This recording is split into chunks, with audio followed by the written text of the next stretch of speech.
ओम शांति। 22 जनवरी 2025 के अनमोल मधुर महावाक्य हैं। मीठे बच्चे, यह अनादि बना बनाया ड्रामा है। यह बहुत अच्छा बना हुआ है। इसके पास्ट, प्रेजेंट और फ्यूचर को तुम बच्चे अच्छी तरह से जानते हो।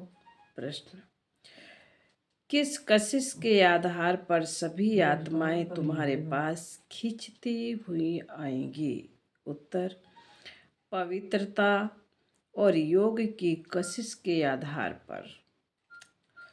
इसी से ही तुम्हारी वृद्धि होती जाएगी। आगे चलकर बाप को फट से जान जाएंगे। देखेंगे इतने ढेर सब वर्षा ले रहे हैं तो बाप आएंगे तो बहुत आएंगे। देखेंगे इतने सारे वर्षा ले रहे हैं तो बाबा कहते हैं तुम्हारे पास बहुत आएंगे। जितनी देरी होगी उतनी तुम्हारे में कशिश होती जाएगी। ओम शांति। रूहानी बच्चों को यह तो मालूम है कि हम आत्माएं परम धाम से आती हैं। बुद्धि में है ना, जब सभी आत्माएं आकर के पूरी होती हैं, बाकी थोड़े रहते हैं, तब बाप आते हैं। अभी तुम बच्चों को कोई को भी समझाना बहुत सहज है। दूर देश का रहने वाला सबसे पिछाड़ी में आते हैं, बाकी थोड़े रहते हैं। अभी तक भी वृद्धि होती रहती है ना। यह भी जानते हो, बाप को कोई भी जानते नहीं है तो फिर रचना के आदि मध्य अंत को कैसे जानेंगे? यह बेहद का ड्रामा है ना। तो ड्रामा के एक्टर्स को मालूम होना चाहिए, जैसे हद के एक्टर्स को भी मालूम होता है फलाने फलाने को यह पार्ट मिला हुआ। जो चीज पास्ट हो जाती है उनका ही फिर छोटा ड्रामा बनाते हैं। फ्यूचर का तो बना न सके, पास्ट जो हुआ है उसे लेकर और कुछ कहानियां भी बनाकर ड्रामा तैयार करते हैं, वही सबको दिखाते हैं। फ्यूचर को तो जानते ही नहीं। अभी तुम समझते हो बाप आया है, स्थापना हो रही है, हम वर्षा पा रहे हैं। जो जो आते रहते हैं उनको हम रास्ता बताते हैं। देवी देवता पद पाने, यह देवताएं इतना ऊंच कैसे बने, यह भी किसी को पता नहीं है। वास्तव में आदि सनातन तो देवी देवता धर्म ही है। अपने धर्म को भूल जाते हैं तो कह देते हैं हमारे लिए तो सब धर्म एक ही है। अब तुम बच्चे जानते हो बाबा हमको पढ़ा रहे। बाप के डायरेक्शन से ही चित्र आदि बनाए जाते हैं। बाबा दिव्य दृष्टि से चित्र बनवाते थे, कोई तो फिर अपनी बुद्धि से भी बनाते हैं। बच्चों को भी यह समझाया है, यह जरूर लिखो, पार्टधारी एक्टर्स तो हैं परंतु क्रिएटर, डायरेक्टर आदि को कोई नहीं जानते। बाप अब नए धर्म की स्थापना कर रहे हैं, पुराने से नई दुनिया बननी है। यह भी बुद्धि में रहना चाहिए। पुरानी दुनिया में ही बाप आकर के तुमको ब्राह्मण बनाते हैं, ब्राह्मण ही फिर देवता बनेंगे। युक्ति देखो कैसी अच्छी है। भले यह है अनादि बना बनाया ड्रामा। परंतु बना हुआ अच्छा है। बाप कहते हैं तुमको गुहा गुहा बातें नित्य सुनाता रहता हूँ। जब विनाश शुरू होगा तो तुम बच्चों को पास्ट की सारी हिस्ट्री मालूम होगी। फिर सतयुग में जाएंगे तो पास्ट की हिस्ट्री कुछ भी याद नहीं रहेगी। प्रैक्टिकल एक्ट करते रहते हो, पास्ट का किसी को सुनाएंगे? यह लक्ष्मी नारायण पास्ट को बिल्कुल जानते नहीं। तुम्हारी बुद्धि में तो पास्ट प्रेजेंट फ्यूचर सब है। कैसे विनाश होगा, कैसे राजाई होगी, कैसे महल बनेंगे? बनेंगे तो जरूर ना। स्वर्ग की सीनरियां ही अलग हैं। जैसे जैसे पार्ट बजाते रहेंगे मालूम पड़ता जाएगा।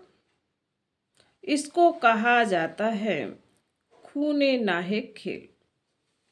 नाहेक नुकसान होता रहता है, अर्थ केक होती है। कितना नुकसान होता है, बॉम्ब्स फेंकते हैं, यह नाहेक है ना। कोई कुछ करता थोड़े ही है। विशाल बुद्धि जो है वह समझते हैं विनाश बरोबर हुआ था, जरूर मारा मारी हुई थी। ऐसा खेल भी बनाते हैं, यह तो समझ भी सकते हैं। कोई समय किसी की बुद्धि में टच होता है। तुम तो प्रैक्टिकल में हो, तुम उस राजधानी के मालिक भी बनते हो। तुम जानते हो अभी उस नई दुनिया में चलना जरूर है। ब्राह्मण जो बनते हैं ब्रह्मा द्वारा या ब्रह्मा कुमार कुमारियों द्वारा नॉलेज लेते हैं तो वहां आ जाते हैं। रहते तो अपने घर गृहस्थ में है ना। बहुतों को तो जान भी ना सको, सेंटर्स पर कितने आते हैं। इतने सब याद थोड़े ही रह सकते हैं। कितने ब्राह्मण हैं। वृद्धि होते होते अनगिनत हो जाएंगे। एक्यूरेट हिसाब निकल नहीं सकेंगे। राजा को मालूम थोड़े ही पड़ता है एक्यूरेट हमारी प्रजा कितनी है। भल आदम शुमारी आदि निकालते हैं, फिर भी फर्क पड़ जाता है। अब तुम भी स्टूडेंट्स, ये भी स्टूडेंट्स हैं। सब भाइयों यानी आत्माओं को याद करना है। एक बाप को जो छोटे बच्चों को भी सिखाया जाता है, बाबा बाबा कहो। यह भी तुम जानते हो आगे चलकर बाप को फट से जान जाएंगे।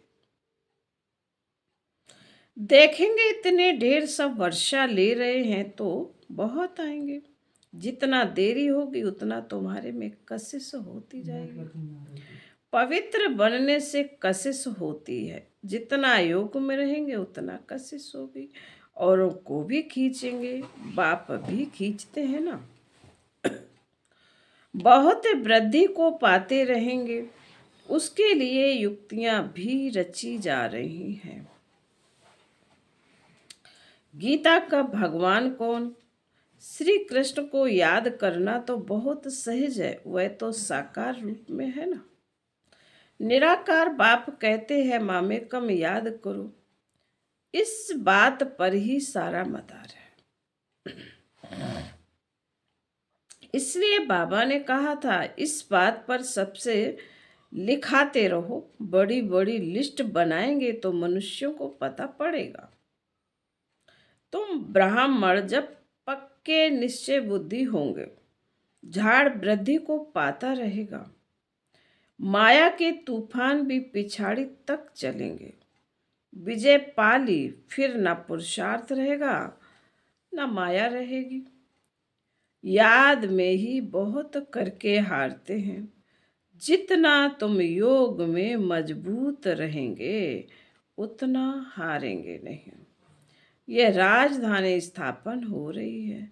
बच्चों को निश्चय है हमारी राजाई होगी, फिर हम हीरे जवाहर कहाँ से लाएंगे? खानियां सब कहाँ से आएंगी? यह सब थे तो सही ना, इसमें मूझने की तो बात ही नहीं। जो होना है सो प्रैक्टिकल में देखेंगे। स्वर्ग बनना तो जरूर है, जो अच्छी रीति पढ़ते हैं उन्हों को निश्चय रहेगा हम जाकर भविष्य में प्रिंस बनूंगा, हीरे जवाहरों के महल होंगे। यह निश्चय भी सर्विसेबल बच्चों को ही होगा। जो कम पद पाने वाले होंगे उनको तो कभी ऐसे ऐसे ख्याल आएंगे भी नहीं कि हम महल आदि कैसे बनाएंगे। जो बहुत सर्विस करेंगे वही महलों में जाएंगे ना। दास दासियां तो तैयार मिलेंगी। बाबा ने कहा, जो बहुत सर्विस करेंगे वही महलों में जाएंगे ना। दास दासियां तो तैयार मिलेंगे, सर्विसेबल बच्चों को ही ऐसे ऐसे ख्याल आएंगे। बच्चे भी समझते हैं कौन कौन अच्छी सर्विस करने वाले हैं। हम तो पढ़े हुए के आगे भरी ढोएंगे। जैसे ये बाबा है ना, बाबा को ख्यालात रहती है ना, बूढ़ा और बालक समान हो गया, इसलिए इनकी एक्टिविटी भी बचपन मिसल होती है। बाकी की तो एक ही एक्ट है, बच्चों को पढ़ाना सिखाना।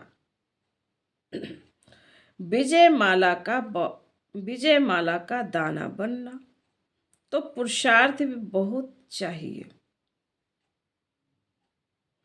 बहुत मीठा बनना है तो पुरुषार्थ भी बहुत चाहिए। बहुत मीठा बनना है, श्रीमत पर चलना पड़े तब ही ऊंच बनेंगे। यह तो समझ की बात है ना। बाप कहते हम जो सुनाते हैं उस पर जज करो, आगे चल और भी तुमको साक्षात्कार होता रहेगा। नजदीक आते रहेंगे तो याद आती रहेगी। 5000 वर्ष हुए हैं अपनी राजधानी से लौटे हैं। 84 जन्मों का चक्र लगा कर आए हैं। जैसे वास्को डी गामा के लिए कहते हैं वर्ल्ड का चक्कर लगाया। तुमने इस वर्ल्ड में 84 का चक्र लगाया। वो वास्को डी गामा एक गया ना, यह भी एक है जो तुमको 84 जन्मों का राज समझाते हैं। डिनाइस्टी चलती है तो अपने अंदर देखना है, हमारे में कोई दे अभिमान तो नहीं है, फंक तो नहीं हो जाते हैं, कहाँ बिगड़ते तो नहीं हैं। तुम योग बल में होंगे, शिव बाबा को याद करते रहेंगे तो तुमको कोई भी चमाट आदि मार नहीं सकेंगे। योग बल ही ढाल है, कोई कुछ कर भी नहीं सकेंगे। अगर कोई चोट खाते हैं तो जरूर देह अभिमान है। देही अभिमानी को चोट कोई मार ना सके, भूल अपनी ही होती है। विवेक ऐसा कहता है। देही अभिमानी को कोई कुछ भी कर नहीं सकेंगे, इसलिए कोशिश करनी है देही अभिमानी बनने की। सबको पैगाम भी देना है भगवान वाच्य। मन मना भव, कौन सा भगवान, यह भी तुम बच्चों को समझाना है। बस इस एक ही बात में तुम्हारी विजय होनी है। सारी दुनिया में मनुष्यों की बुद्धि में श्री कृष्ण भगवान वाच है। जब तुम समझाते हो तो कहते हैं बात तो बरोबर है, परंतु जब तुम्हारे मुआफिक समझे तब कहें बाबा जो सिखलाते हैं वह ठीक है। श्री कृष्ण थोड़े ही कहेंगे मैं ऐसा हूँ, मेरे को कोई जान नहीं सकते। श्री कृष्ण को तो सब जान लेवे। ऐसे भी नहीं है कि श्री कृष्ण के तन से भगवान कहते हैं, नहीं। श्री कृष्ण तो होता ही है सतयुग में, वहां कैसे भगवान आएंगे? भगवान तो आते हैं, भगवान तो आते ही हैं पुरुषोत्तम संगम युग पर। तो तुम बच्चे बहुतों से लिखाते जाओ, तुम्हारी ऐसी बड़ी चौपड़ी छपी हुई होनी चाहिए, उसमें सबकी लिखत हो। जब देखेंगे यह तो इतने सबने ऐसे लिखा है तो खुद भी लिखेंगे, फिर तुम्हारे पास बहुतों की लिखत हो जाएगी। गीता का भगवान कौन, ऊपर में भी लिखा हुआ हो कि ऊंचे ते ऊंचा बाप ही है। श्री कृष्ण तो ऊंच ते ऊंच है नहीं, वह कह ना सकें कि मामे कम याद करो। ब्रह्मा से भी ऊंच ते ऊंच भगवान है ना। मुख्य बात ही यह है जिसमें सबको देवाला निकल जाएगा। बाबा कोई ऐसे नहीं कहते कि यहाँ बैठना है, नहीं। सतगुरु को अपना बनाए फिर अपने घर में जाकर रहो। शुरू में तो तुम्हारी भट्ठी थी, शास्त्रों में भी भट्ठी की बात है, परंतु भट्ठी किसको कहा जाता है यह कोई नहीं जानते। भट्ठी होती है ईंटों की, उसमें कोई पक्की कोई खंजर निकलती है। यहाँ भी देखो सोना है नहीं, बाकी भीतर ठिक्कर है। पुरानी चीज का मान बहुत है। शिव बाबा का देवताओं का भी मान है ना। सतयुग में तो मान की बात ही नहीं, वहाँ थोड़े ही पुरानी चीजें बैठ ढूंढते हैं, वहाँ पेट भरा हुआ रहता है। ढूंढने की दरकरार नहीं रहती। तुमको खोदना करना नहीं पड़ता, द्वापर के बाद खोदना शुरू करेंगे। मकान बनाते हैं, कुछ निकल आता है तो समझते हैं नीचे कुछ है। सतयुग में तुमको कोई परवाह नहीं, वहां तो सोना ही सोना है, ईंटें ही सोने की होती हैं। कल्प पहले जो हुआ है, जो नूंद है वही साक्षात्कार होता है। आत्माओं को बुलाया जाता है, वह भी ड्रामा में नूंद है। इसमें मूझने की दरकरार नहीं। सेकंड बाय सेकंड पार्ट बचता है, फिर गुम हो जाता है। यह पढ़ाई है। भक्ति मार्ग में तो अनेक चित्र हैं, तुम्हारे यह चित्र सब अर्थ सहित हैं। अर्थ बिगर कोई चित्र नहीं। जब तक तुम किसी को समझाओ नहीं तब तक कोई समझ ना सके। समझाने वाला समझदार नॉलेजफुल एक बाप ही है। अभी तुमको मिलती है ईश्वरीय मत, ईश्वरीय घराने के अथवा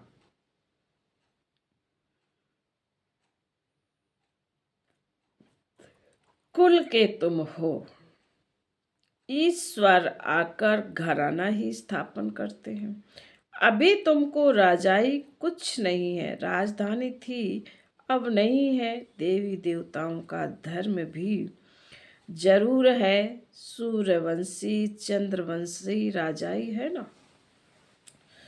गीता से ब्राह्मण कुल भी बनता है, सूर्यवंशी चंद्रवंशी कुल भी बनता है। बाकी और कोई हो ना सके। तुम बच्चे सृष्टि के आदि मदंत को जान गए हो। आगे तो समझते थे बड़ी प्रलय होती है, पीछे दिखाते हैं सागर में पीपल के पत्ते पर श्री कृष्ण आते हैं। पहला नंबर तो श्री कृष्ण ही आते हैं ना, बाकी सागर की बात नहीं है। अभी तुम बच्चों को समझ बड़ी अच्छी आई है। खुशी भी उनको होगी तो रूहानी पढ़ाई अच्छी रीति पढ़ते होंगे। जो अच्छी रीति पढ़ते हैं वही पास विद ऑनर होते। अगर कोई से दिल लगी हुई होगी तो पढ़ाई के समय भी वह याद आता रहेगा। बुद्धि वहाँ चली जाएगी, इसलिए पढ़ाई हमेशा ब्रह्मचर्य में होती है। यहाँ तुम बच्चों को समझाया जाता है एक बाप के सिवाय और कहाँ भी बुद्धि नहीं जानी चाहिए। परंतु जानते हैं बहुतों को पुरानी दुनिया याद आ जाती है, फिर यहाँ बैठे भी सुनते ही नहीं। भक्ति मार्ग में भी ऐसे होते हैं। सत्संग में बैठे भी बुद्धि कहाँ कहाँ भागती रहेगी। यह तो बहुत बड़ा जबरदस्त इम्तिहान है। कोई तो जैसे बैठे हुए भी सुनते नहीं। कई बच्चों को तो खुशी होती है, सामने खुशी में झूलते रहेंगे। बुद्धि पाप के साथ होगी तो फिर अंतमति सोगति हो जाएगी। इसके लिए बहुत अच्छा पुरुषार्थ करना है। यहाँ तो तुमको बहुत धन मिलता है। फिर बाबा बोले अच्छा, मीठे मीठे शिकील दे बच्चों प्रति मात पिता, बाप दादा का याद प्यार और गुड मॉर्निंग। रूहानी बाप की रूहानी बच्चों को नमस्ते। हम रूहानी बच्चों की रूहानी माता पिता बाप दादा को याद प्यार गुड मॉर्निंग और नमस्ते। रूहानी बाप की रूहानी बच्चों को नमस्ते। हम रूहानी बच्चों की रूहानी माता पिता बाप दादा को याद प्यार गुड मॉर्निंग और नमस्ते नमस्ते नमस्ते। धारणा के लिए मुख्य सार है। पहली पॉइंट में बाबा का विजय माला का दाना बनने के लिए बहुत अच्छा पुरुषार्थ करना है, बहुत मीठा बनना है, श्रीमत पर चलना है। दूसरा पॉइंट, योग ही सेफ्टी के लिए ढाल है। योग ही सेफ्टी के लिए ढाल है, इसलिए योग बल जमा करना है। देही अभिमानी बनने की पूरी कोशिश करनी है। वरदान, विशेष शब्द की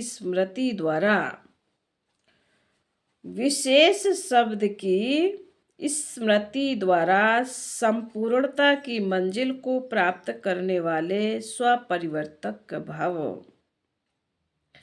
सदा यही स्मृति में रहे कि हम विशेष आत्मा हैं, विशेष कार्य के निमित्त हैं और विशेषता दिखाने वाले हैं। यह विशेष शब्द विशेष याद रखो। बोलना भी विशेष, देखना भी विशेष, करना भी विशेष, तो सोचना भी विशेष। हर बात में यह विशेष शब्द लाने से सहज स्वपरिवर्तन विश्व परिवर्तक बन जाएंगे और जो संपूर्णता को प्राप्त करने का लक्ष्य है उस मंजिल को भी सहज ही प्राप्त कर लेंगे। स्लोगन, विघ्नों से घबराने के बजाय पेपर समझकर उन्हें पार करो। आज के अव्यक्त इशारे हैं, अपनी मनसा की क्वालिटी को बढ़ाओ तो क्वालिटी वाली आत्माएं समीप आएंगी। इसमें डबल सेवा है, स्व की और दूसरों की भी। स्व के लिए अलग मेहनत नहीं करनी पड़ेगी। प्रारब्ध प्राप्त है, ऐसी स्थिति अनुभव होगी। इस समय की श्रेष्ठ प्रारब्ध है सदा स्वयं सर्व प्राप्तियों से संपन्न रहना और सबको संपन्न बनाना। फिर बाबा बोले, अच्छा, ओम शांति।